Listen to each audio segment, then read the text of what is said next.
Hi friends, welcome back to my channel. നമ്മളിന്ന് പോകാൻ പോണത് തൃശ്ശൂരിലുള്ള ഒരു ഗുഹാക്ഷേത്രത്തിലേക്കാണ്. ആക്ച്വലി നമ്മളിവിടെ വന്നത് കേരള പഴനി പറഞ്ഞ ടെമ്പിളിലേക്കാണ്. സോ അത് കഴിഞ്ഞിട്ട് അടുത്തൊരു ക്ഷേത്രം കണ്ടു. അത് ഇതിനേക്കാളും കുറച്ചും കൂടി നന്നായിട്ടുണ്ടെന്ന് ഞങ്ങൾക്ക് തോന്നി. അപ്പോൾ അങ്ങോട്ട് പോകാമെന്ന് വിചാരിച്ചു. അപ്പോൾ ഞാനും പ്രജിത്തും കൂടി രാവിലെ ഇറങ്ങിയതാണ്. സോ ഈ ടെമ്പിൾ കഴിഞ്ഞിട്ട് നമുക്ക് അടുത്തത് പോകാൻ പോണ അമ്പലത്തിൻ്റെ പേരെന്താണ്? തൃക്കൂർ മഹാദേവ ക്ഷേത്രം. തൃക്കൂർ മഹാദേവ ക്ഷേത്രം. അതൊരു ഗുഹാ ടെമ്പിൾ ആണെന്നാ പറയണത്. സോ നമുക്ക് അവിടെ പോയിട്ട് ബാക്കി വീഡിയോസ് കാണാം. 5 കിലോമീറ്റർ ഉണ്ട് അവിടെ നിന്ന്. ഓക്കെ, നമ്മുടെ ഈ കേരള പഴനി ടെമ്പിളിൽ നിന്ന് ഏകദേശം 5 കിലോമീറ്റർ ഉണ്ട്. സോ നമുക്ക് അവിടെ പോയിട്ട് അവിടുത്തെ കാഴ്ചകൾ കാണാം. ഇപ്പൊ നമ്മളിതാ കേരള പഴനി ക്ഷേത്രം ഒരുക്കം. രാവിലെ അവിടെ തൊഴുത് കഴിഞ്ഞ് നമ്മൾ അവിടെ നിന്ന് തന്നെ നേരിട്ട് ആ റൂട്ടിൽ തന്നെ നമുക്ക് മുന്നോട്ട് പോയാൽ മതി. രാവിലെ ഏകദേശം സമയം 8 അടുക്കുന്നു. സൺറൈസ് ഒക്കെ കഴിഞ്ഞു. എല്ലാവരും അവരവരുടെ തിരക്കുകളിലേക്ക്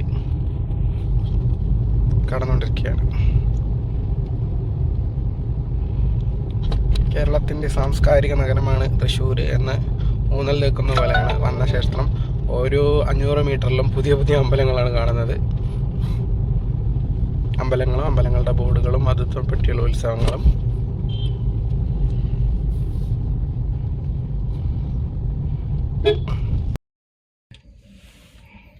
ഹായ് ഫ്രണ്ട്സ്, അങ്ങനെ നമ്മൾ സ്ഥലം എത്തിയിരിക്കുകയാണ്. തൃക്കൂർ മഹാദേവ ക്ഷേത്രം.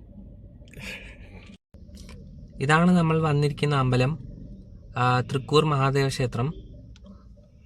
ഇവിടെ കാറ് പാർക്ക് ചെയ്യുന്ന സ്ഥലം എവിടെയാണെന്ന് ഞങ്ങൾക്ക് അറിയില്ല. ഏകദേശം ഇപ്പോൾ നമ്മൾ റോഡ് സൈഡിലാണ് ഇട്ടിരിക്കുന്നത് കാറ്. പക്ഷേ നിങ്ങൾ ഇങ്ങനെ റോഡ് സൈഡിലൊന്നും ഇടാൻ പാടില്ല. ഏതെങ്കിലും കറക്റ്റായിട്ടുള്ള പാർക്കിങ്ങുള്ള സ്ഥലത്ത് തന്നെ കൊണ്ടുപോയി ഇടണം. നമ്മൾ വന്ന സമയത്ത് തന്നെ ഇവിടെ എന്തോ ഒരു ഉത്സവം നടക്കുന്നുണ്ട്. അത് കാരണം പ്രജിത്ത് ഭയങ്കര എക്സൈറ്റഡ് ആണ്. ചെക്കന് കൊട്ടും പാട്ടൊക്കെ കേട്ട് കഴിഞ്ഞാൽ ഭയങ്കര ആവേശം കയറും. അഡ്രിനാലിൻ ഹൈക്ക് വരുന്നുണ്ടെന്നൊക്കെ പറയണ്. നമുക്ക് അവിടെ പോയി നോക്കാം എന്താണെന്ന്. ആക്ച്വലി ഇവിടെ പാർക്കിംഗ് ഉണ്ട്. അപ്പം നിങ്ങൾക്ക് മോളിലേക്ക് വന്നിട്ട് ഇവിടെ പാർക്ക് ചെയ്യാൻ പറ്റുന്നതാണ്.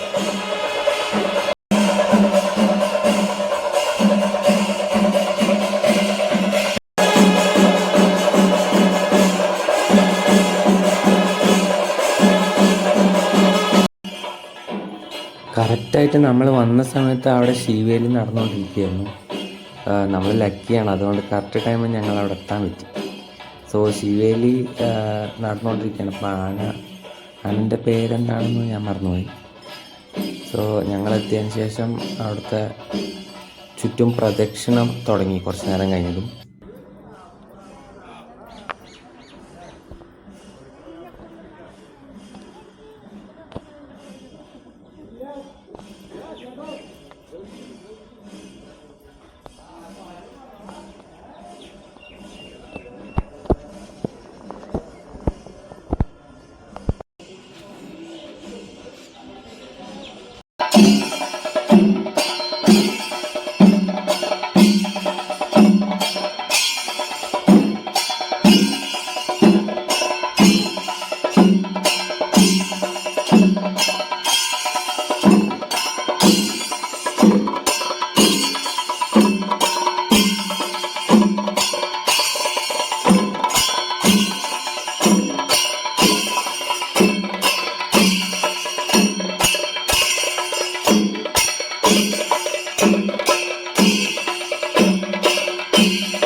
ഈ അമ്പലത്തിൽ നമ്മൾ വരുമ്പോൾ പാൻറ് ഇട്ടിട്ട് വരാൻ പറ്റില്ല, അതുപോലെ ഷർട്ട് അയക്കേണ്ടി വരും. ഈ അമ്പലം സ്ഥിതി ചെയ്യണത് ഒരു പാറപ്പുറത്താണ്. സോ അവിടെ നമ്മുടെ വഴിപാടായിട്ട് കയറും പാളയാണ് കൊടുക്കുന്നത്. അത് ധാരയ്ക്കുള്ളതാണെന്ന് അങ്ങനെ പറഞ്ഞത്.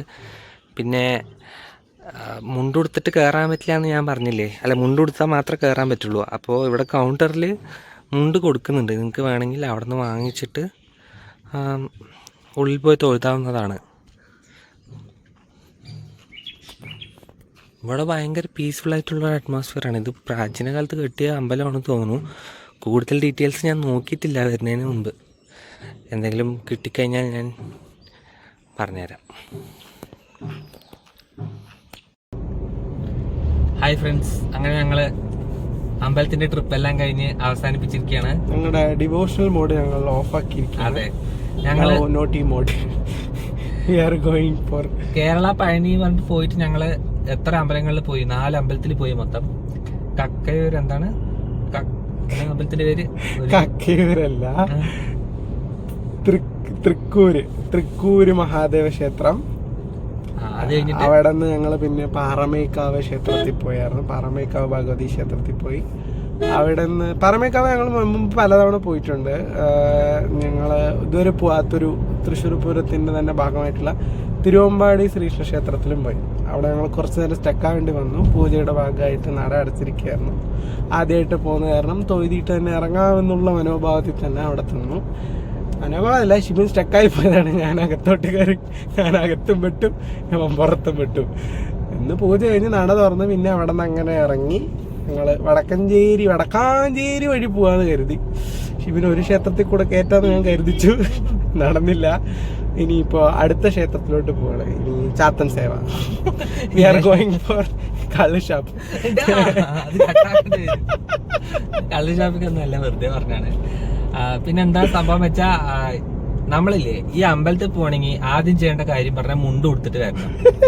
അല്ലെങ്കിൽ മുണ്ട് നിങ്ങൾ കയ്യിൽ കരുതണം. കാരണം നമ്മൾ മുണ്ട് എടുക്കാണ്ട് പോയ കാരണം 2 അമ്പലത്തിൽ 3 അമ്പലത്തിൽ കയറാൻ പറ്റില്ല എനിക്ക്.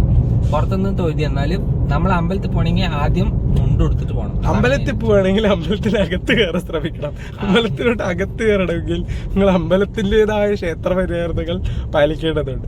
ചില ക്ഷേത്രങ്ങളിൽ നിങ്ങൾ അകത്തോട്ട് പാൻറ്റോട് കൂടി കടത്തിവിടില്ല, ബനിയനോട് കൂടിയും കടത്തിവിടില്ല. ലുക്ക് മാത്രം നോക്കിയിട്ട് അമ്പലത്തിൽ പോയിട്ട് കാര്യമില്ല.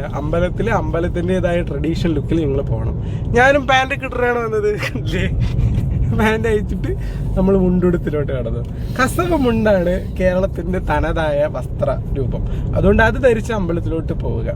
നിങ്ങൾ നല്ല ഷർട്ട് ഇട്ടിട്ടും കാര്യമില്ല, അമ്പലത്തിനകത്ത് കയറി ഇത് അയച്ചു കളയാൻ പറയും. അതുകൊണ്ട് നല്ല വൃത്തിക്കുള്ള മുണ്ട് എടുത്ത് പോവുകയാണെങ്കിൽ നിങ്ങൾക്ക് ക്ഷേത്രത്തിലെ ഫോട്ടോകൾ മനോഹരമാക്കാം.